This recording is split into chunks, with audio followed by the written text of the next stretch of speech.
할렐루야. 오늘 예배 가운데 나오신 여러분들을 주님의 이름으로 사랑하고 축복합니다.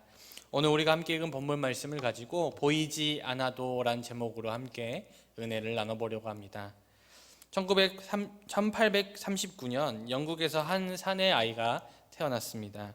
그는 목회자 가정에서 태어났기 때문에 자연스럽게 신앙을 접하게 되었고 신학교에 진학하게 되었습니다.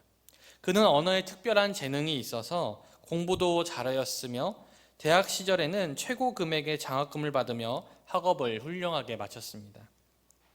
그리고 주일학교에서 교사로 봉사하던 중 사랑하는 아내를 만나서 결혼까지 하게 되었습니다. 그가 23살이 되자 그는 선교사로 나가기로 결심하였습니다. 처음 그가 선교를 떠난 곳이 중국이었는데 그때부터 그의 불행은 시작되었습니다. 그가 중국에 도착한 지 4개월 만에 임신 중이었던 아내가 유산하였고 이어서 아내 역시 바이러스에 감염되어 사망하고 맙니다. 타국에서 아내를 잃어 큰 충격에 빠진 그 선교사는 잠시 선교를 그만두고 중국의 세관 통역 및 감독관으로 일하게 됩니다. 이후 그는 아주 우연하게 처음 들어보는 아주 작은 나라에서 온 사람들을 만나게 되었습니다. 그리고 그 사람들을 통하여서 그 사람들이 온 나라의 이야기를 듣게 되었고 그는 다시 선교사로 그 나라로 가기를 소원하게 되었습니다. 그 나라로 가기 위해 백방으로 배를 수소문했지만 배를 찾기는 쉽지 않았습니다. 그러다가 한 배를 알게 되었고 그 나라를 가는 그 배를 타고 나라에 도착했지만 안타깝게도 그는 선교를 시작하기도 전에 순교를 당하게 되었습니다. 그 땅을 밟아보지도 못한 채 순교를 당하게 되었죠. 그렇게 죽은 그의 나이가 27살이었습니다. 우리는 흔히 예수를 잘 믿으면 우리 삶에 어떤 고난도 없을 것이다 라고 생각을 합니다. 하지만 우리가 아무리 신앙생활을 잘할지라도 여전히 우리 삶에는 고난이 찾아옵니다. 방금 이야기해드린 선교사의 이야기처럼 자신의 삶을 복음 전파에 온전히 헌신하였던 사람들조차 자신이 사랑하던 사람을 잃는 아픔을 겪어야 했습니다. 선교사는 모든 것을 헌신한 사람이기 때문에 사랑하는 사람을 잃는 아픔 또한 하나님의 뜻으로 감당해야 한다고 가정해 봅시다. 그렇다고 하더라도 그는 선교사로서도 실패한 삶을 살았습니다. 그는 선교사로서도 한 명도 회심시키지 못하였고 심지어 그 땅을 밟아보지도 못한 채 순교하게 되었기 때문이죠. 사역을 시작하지도 못하고 그는 죽임을 당하게 되었습니다. 세상적으로 많은 아픔을 겪었고 어찌 보면 선교사로서도 실패한 삶을 살았던 사람이죠. 하지만 성경은 분명 하나님께서 우리를 통한 위대한 계획을 가지고 계신다고 말하고 있습니다. 우리는 이런 성경의 이야기와 그리고 현실의 이러한 이야기를 들을 때마다 그리고 나에게 고난이 찾아올 때마다 이러한 의문이 드는 것이죠. 하나님께서 과연 살아 계시는가? 하나님께서는 과연 나에게 어떤 계획을 가지고 계시는가? 아니, 하나님께서 계획이 있기는 한 것일까? 이런 의문을 품게 됩니다. 여러분들은 어떻게 생각하십니까? 여러분들은 하나님께서 여러분들을 향한 위대한 계획을 가지고 있다는 사실을 믿으십니까? 오늘 말씀은 애굽을 탈출한 이스라엘 백성들이 모압이라는 곳에서 잠깐 머물고 있을 때 벌어진 사건입니다. 이 모압이라는 장소는 이스라엘 백성들이 목적지로 가고 있었던 가나안 바로 앞에 있는 넓은 평지였는데 이스라엘 백성들은 그곳에 잠시 머물면서 하나님께서 가라고 명령하신 가나안 땅에 들어가기 위한 준비를 거기서 하고 있었습니다. 이스라엘 백성들의 시선은 오직 가나안에만 향해 있었지만 이 모압 땅의 왕이었던 발락은 그렇지 않았습니다. 언제 그 거대한 이스라엘 민족이 이 모압 땅을 빼앗지 않을지 걱정에 휩싸이게 되었습니다.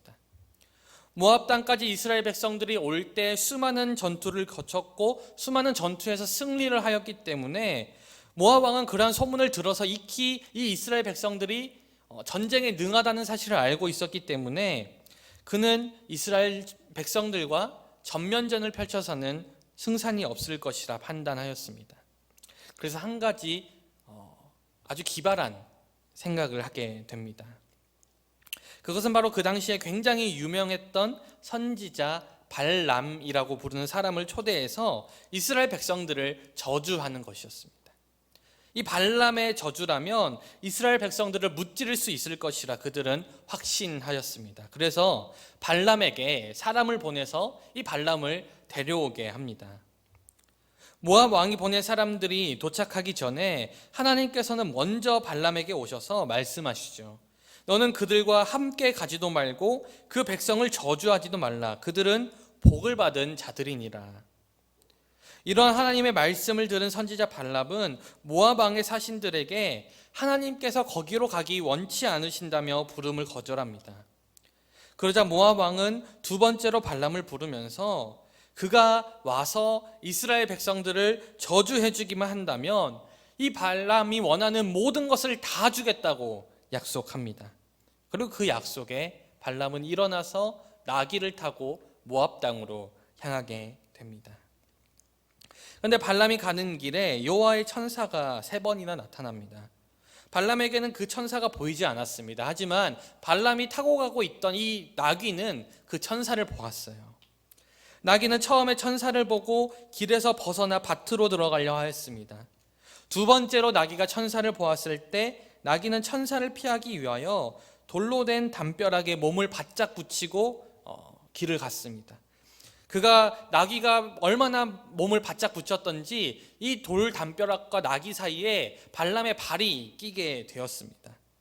세 번째로 천사를 봤을 때 나귀는 더 이상 길을 가지 못하고 그 자리에 털썩 주저앉아 버렸습니다. 발람은 천사가 보이지 않았기 때문에 나귀가 이상한 행동을 할 때마다 나귀를 때렸습니다. 그때 하나님께서 발람의 눈을 밝히셔서 천사를 보게 하였습니다. 천사가 손에서 칼을 빼들고 길에 서 있는 모습을 발람은 보게 되었습니다. 그것을 보고 머리를 숙여 엎드리고 여호와의 사자가 발람에게 이렇게 이야기하죠. 너는 어찌하여 너의 나귀를 3번이나 때렸느냐? 보라, 내 앞에서 내 길이 사악함으로 내가 너를 막으려고 나왔나니 나귀가 나를 보고 3번을 내 앞에서 피하였느니라.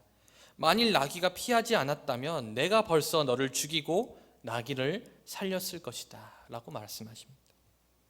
발람은 이 말을 듣고 자신이 범죄하였다는 사실을 깨달았고 돌아가겠다고 말합니다. 하지만 여호와의 사자는 발람에게 모압으로 가되 하나님께서 하라고 하는 말 외에는 전하지 말라라고 이야기하며 이 발람을 모압 땅으로 보냅니다. 발람이 모압 땅에 도착하자 모압 왕은 정말 뛸 듯이 기뻐하면서 발람을 극진히 대접합니다. 드디어 저 강성한 이스라엘 백성들을 무너뜨릴 방책이 생겼기 때문입니다.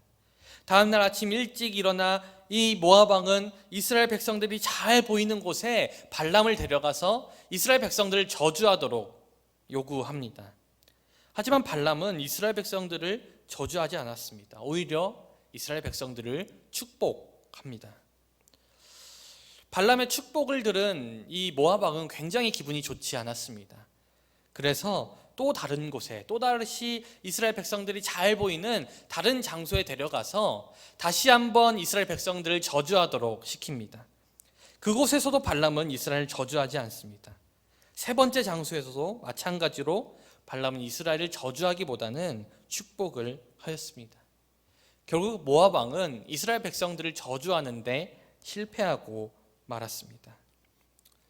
사랑하는 여러분, 오늘 우리가 이 말씀, 이 이야기를 살펴볼 때 한 가지 주목해 보아야 될 사실이 있습니다. 바로 그 사실이 무엇이냐면 이스라엘 백성들을 저주하고 음해하려는 이러한 모든 사건들이 바로 이스라엘 백성들은 전혀 모르는 가운데 진행되었다는 사실이죠. 이스라엘 백성들이 알지 못하는 사이에 이스라엘 백성들을 저주에 빠뜨리려는 시도가 있었습니다. 이스라엘 백성들은 그 사실을 알지 못했기 때문에 그들은 자신을 저주하려는 이러한 음모 앞에서 어떠한 개입도 하지 못하였습니다. 하지만 이스라엘 백성들이 비록 그 사실을 알지 못하였고 그 음모를 막을 수 없었지만 하나님께서는 모든 것을 아시고 그 일에 개입하셨습니다. 그리고 그 모든 것의 바탕에는 자신의 자녀를 신실하게 지키시는 하나님의 그 신실함이 있었습니다. 사랑하는 여러분, 오늘 이 사건은요, 우리에게 큰 영적인 교훈을 줍니다. 왜냐하면 우리는 부활하신 예수님을 보고서도 손발에 있는 못자국을 보고서야 부활하신 예수님을 인정했던 도마처럼 우리는요, 눈으로 본 것만 인정하기 때문입니다. 우리는 도마처럼 자신의 눈으로 보이는 시각과 자신의 손으로 만지는 촉각과 자신의 머리로 이해될 수 있는 그러한 인식된 것만 실체로 인정하고 그것만 믿으려 합니다. 그래서 때로는 우리에게 닥쳐오는 어려움과 시험 속에서 낙담하고 낙심하면서 왜 하나님께서 나와 함께하지 않느냐고, 왜 하나님께서 나를 지켜주지 않느냐고 하나님을 원망할 때가 있습니다. 그러나 중요한 사실은 너무나도 많은 순간 하나님께서는 우리가 알지도 못하는 가운데 그분의 신실함과 선하신 은혜를 베풀고 계신다는 사실입니다. 내가 알지 못하는 사이에 하나님은 우리에게 닥쳐올 더 큰 위험을 차단하시고 더 큰 어려움을 차단하시고 우리에게 필요한 것들을 미리 준비하시며 우리에게 있어야 할 것들을 예비하십니다. 그리고 때로는 우리가 겪는 아픔을 통하여서 하나님께서는 더 크게 역사하시기를 원하신다는 것이죠. 오늘 이 발람의 이야기는 하나님께서 우리가 알지 못하는 가운데 숨어서 역사하시지만 다만 우리가 그것을 알지 못할 뿐 하나님께서는 일을 쉬고 있지 않다. 분명히 일하시고 계신다. 우리와 함께하고 계신다. 그 사실을 우리에게 분명하게 가르쳐 줍니다. 오늘 제가 말씀을 시작할 때 이야기하였던 선교사의 이야기를 기억하십니까? 27살의 젊은 나이에 순교한 선교사, 그 어린 나이에 아내를 잃어버린 그리고 자녀를 잃어버린 그 선교사, 그의 이름은 로버트 저메인 토마스입니다. 그는 조선의 첫 번째 선교사이자 최초의 순교자였죠. 사람들이 볼 때 토마스 선교사는 실패한 선교사입니다. 선교다운 선교를 시작하기도 전에 순교했기 때문입니다. 하지만 하나님께서는요, 그의 순교를 통하여서 놀랍게 역사하셨습니다. 토마스 선교사가 타고 왔던 배가 우리가 역사 시간에 배우는 제너럴 셔모너입니다. 그 배에서 내리지도 못하고 토마스 선교사는 죽게 되었는데, 토마스 선교사가 죽기 전에 몇 권의 번역된 성경을 내던지게 됩니다. 그리고 그것을 최지일양이라는 한 소년이 죽게 되었고, 그것이 다시 영문주사 박영식이라는 사람에게 전달되었습니다. 당시에는 종이가 굉장히 귀했기 때문에 이 박영식은 성경책을 찢어서 그것으로 자신의 집을 도배하게 되었습니다. 처음 성경을 준 최지일양은 성경으로 도배된 박영식의 집을 출입하다가 벽에 있는 성경 말씀을 읽고 기독교인이 되었습니다. 그리고 박영식도 자신의 집안에 들어가면 자연스럽게 성경 말씀이 눈에 들어와서 처음에는 심심풀이로 읽었는데 이후에는 예수님을 영접하고 구원을 얻게 되었습니다. 그뿐 아니라 성경으로 도배된 자신의 집을 이후에는 예배 초소로 내놓게 되었는데 그 집이 평양 최초의 교회인 널다리골 교회가 되었습니다. 그리고 이 널다리골 교회는 장대현 교회가 되었는데 이 장대현 교회는 우리나라에 이처럼 수많은 기독교인들이 생기게 된 결정적인 사건이었던 평양 대부흥운동의 출발지가 되었습니다. 토마스 선교사와 동시대에 살았던 사람들은 아마 토마스 선교사를 실패한 선교사로 기억할지 모릅니다. 하지만 지금 이 시대를 살아가는 우리들은 토마스 선교사를 우리나라의 최초의 선교사, 이 나라에 복음이 척박했던 이 땅에 최초로 복음의 씨앗을 뿌린 선교사로 기억합니다. 그를 통하여서 지금 우리가 이 자리에 앉아 있는 것이고 그를 통하여서 하나님께서는 대한민국을 복음화시키셨습니다. 사랑하는 성도 여러분, 보이지 않는 곳에서 우리를 돌보시고 지켜주시는 하나님의 이러한 모습을 깨닫는 것이 우리의 신앙생활에 있어서 굉장히 중요합니다. 왜냐하면 너는 나를 본고로 믿느냐? 보지 못하고 믿는 자들이 복되도다라고 말씀하신 이 예수님의 말씀은 동화에게만 해당되는 말씀이 아니기 때문입니다. 이 말씀은 광야 시대에 광야를 건너가던 이스라엘 백성들에게 해당되는 말씀이고 지금 우리에게도 적용되는 말씀입니다.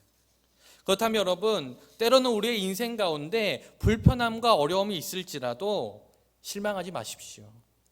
이스라엘 백성들은요, 광야를 지나가면서 하나님께 수많은 불평을 쏟아내었습니다.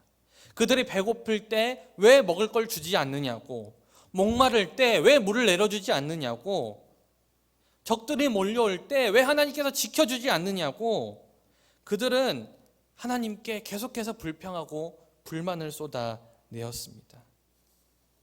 그들은 하나님께서 우리를 죽이려 한다고 말하면서 불순종하였어요.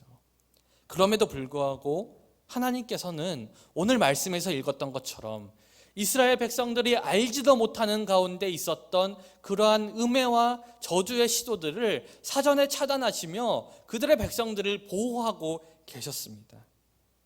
신실하게 그들을 지키고 계셨습니다.